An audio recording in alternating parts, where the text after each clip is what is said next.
সালাম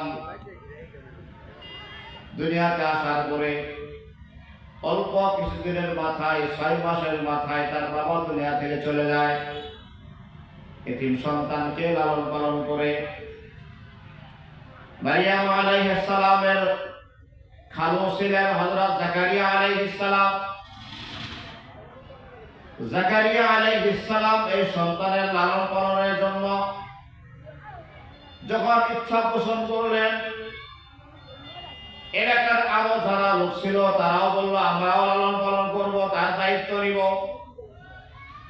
সবাই যখন চায় এই সন্তানের দায়িত্ব নিতে, এবার আল্লাহর নবী জাকারিয়া আলাইহিস সালাম তিনি বললেন, ফয়সালা দিলেন, আমরা সকলে একটা একটা করে কলম নিক্ষেপ করব সাগরের মধ্যে, নদীর মধ্যে। যার কলমটা দাঁড়িয়ে থাকবে ওই ব্যক্তি এই সন্তান মারিয়ামের দায়িত্ব গ্রহণ করবে, দেখাশোনা করবে। সবাই কলম নিক্ষেপ করছে, সকলের কলম নদীর স্রোতে ভেসে গেছে, কিন্তু একমাত্র আল্লাহর নবী জাকারিয়া আলাইহিস সালামের কলমটা দাঁড়িয়ে ছিল, এটা আর ভাসে নাই।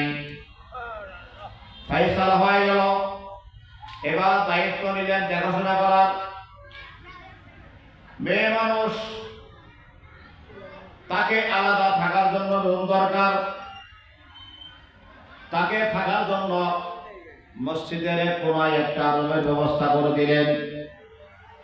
হযরত জাকারিয়া আলাইহিস সালাম সকাল সন্ধ্যায় তার খোঁজ খবর নেওয়ার জন্য যখনই ওই কামরার ভিতরে প্রবেশ করেন, তখনই যায় দেখেন বিভিন্ন রকমের ফল, এমন এমন ফল, এমন এমন খাবার, যে ফলগুলো, যে খাবারগুলো এই দেশের মধ্যে নাই, এলাকার মধ্যে নাই। সুবহানাল্লাহ।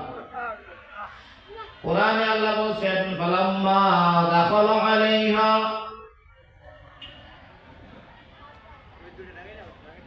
যখনই জাকারিয়া আলাইহিস সালাম তার কাছে প্রবেশ করেন, ওয়াজাদা ইনদাহা রিজকা, বিভিন্ন রকমের ফল দেখেন, বিভিন্ন রকমের খাবার, এই খাবারগুলো সিজনের মধ্যে নাই। বলেন এখন কি আমের সময়, কাঁঠালের সময়? আম সিজন এখন না, কাঁঠাল সিজন এখন। যদি কেউ কেজিতে আম কিনে আনে খায়, কি মনে হবে? খাই হাই, এই ফলগুলো পাইল করে, এত আম পাই করে, মনে হবে না? আশ্চর্য মনে হবে। তো জাকারিয়া আলাইহিস সালাম যখন দেখলেন মহিলা মানুষ মারিয়াম, তার কাছে এমন এমন ফল, যে ফুলগুলো আমি দেখি না, বাজারে নাই, এমন এমন খাবার, যে খাবারগুলো আমার জীবনেও দেখা হয় নাই। জাকারিয়া আলাইহিস সালাম জিজ্ঞাসা করলেন, قال يا مريم أنى لك هذا, জিজ্ঞাসা করলেন, হে মারিয়াম, এই খাবারগুলো তোমার কাছে কোন জায়গা থেকে আসে? তোমার দায়িত্বটা আমি নিয়েছি, দেখাশোনা আমি করি, খাবার দাবার তা আমি দেব, খোঁজ খবর তা আমি নেব। আমি সারা তোমার কাছে আবার কে খাবার দেয়, কে দেখাশোনা করে? আন্না লাকি হাযা, ক্বালাত হুয়া মিন ইনদিল্লাহ। মারিয়াম আলাইহিস সালাম বলেন, এই খাবারগুলো যা দেখতেছেন সব আল্লাহ তাআলার পক্ষ থেকে আসে। সুবহানাল্লাহ।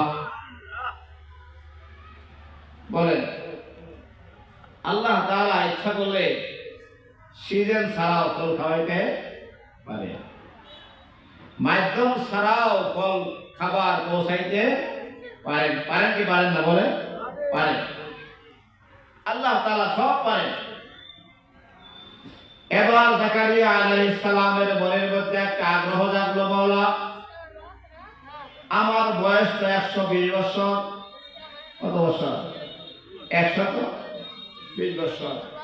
বিবির বয়স 90 বছর, কিন্তু সন্তান নাই। কি নাই? সন্তান নাই। 120 বছর বয়সে কি নাই? সন্তান নাই। এবার চিন্তা করলেন, যেই মারিয়ামকে আল্লাহ সিজন ছাড়া ফল খাওয়াইতে পারে, ওই আল্লাহ তাআলা তো আমাকে সিজন ছাড়া সন্তান দিতে পারে। 120 বছর বয়সে কি সন্তানের সিজন বলেন? এই যে আপনারা যারা মুরব্বী হয়ে গেছে, এখন কি সন্তান নেওয়ার সিজন না পার হয়ে গেছে? পার হয়ে গেছে, এই সিজন পার হয়ে গেছে। তো চিন্তা করলেন 120 বছর বয়স, এখন তো আমার সন্তান নেওয়ার সিজন না, কিন্তু একটা ভরসা যাচ্ছে, মারিয়ামকে তো আল্লাহ সিজন ছাড়া ফল খাওয়াইতেছে, আমাকেও আল্লাহ তাআলা চাইলে সিজন ছাড়া সন্তান দিতে পারে। আল্লাহর কাছে দোয়া শুরু করে দিলেন। قال رب إني وهن العظم مني واشتعل الرأس شيبا। জাকারিয়া আলাইহিস সালাম বললেন, মাওলা ইন্নী ওয়াহানাল আযমু মিন্নী, আমার শরীরের হাড়গুলো সব দুর্বল হয়ে গেছে, ওয়াশতাআলার রাসু শাইবা, মাথার চুল সব পেকে গেছে। এদিকে আমার স্ত্রীও বন্ধা পর্যন্ত বান্ধা, সন্তান হওয়ার সম্ভাবনা নাই। ওয়াকানাত ইমরাতু আকিরা, আমার স্ত্রীও বন্ধা, সন্তান হওয়ার সম্ভাবনা নাই, কিন্তু একটা আশা যাচ্ছে মারিয়ামের ঘটনা থেকে, মাওলা তুমি আমাকে সন্তান দাও, একজন নেককার সন্তান তোমার কাছে চাই। আল্লাহ তাআলা এবার জাকারিয়া আলাইহিস সালামকে সুসংবাদ দিলেন, ইন্না নুবাশশিরুকা বিগুলামিন ইসমুহু ইয়াহইয়া। জাকারিয়া, আমি তোমাকে শুধুমাত্র সন্তান দিতেছি না, বরং সন্তানের নাম সহ রেখে দিতেছি। সুবহানাল্লাহ। তোমাকে সন্তানের সুসংবাদ দিতেছি, এমন সন্তান আসবে দুনিয়াতে যে সন্তানের নাম হবে ইয়াহইয়া। সুবহানাল্লাহ। আল্লাহ তাআলা নাম সহ রেখে দিলেন। বয়স কত বলেন? কত? 120 বছর। কত বছর? 120 বছর, যখন সন্তান হওয়ার সম্ভাবনা নেই। বলেন, সন্তান দেওয়ার মালিককে? আল্লাহ।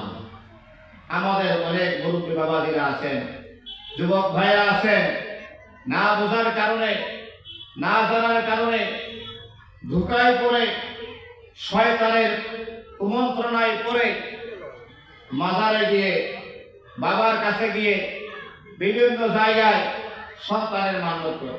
নাউযুবিল্লাহ বলেন না। সন্তান চায়, সন্তান আদি প্রয়োজন, চাইতে হবে কার কাছে? আল্লাহর কাছে। কার কাছে বলেন?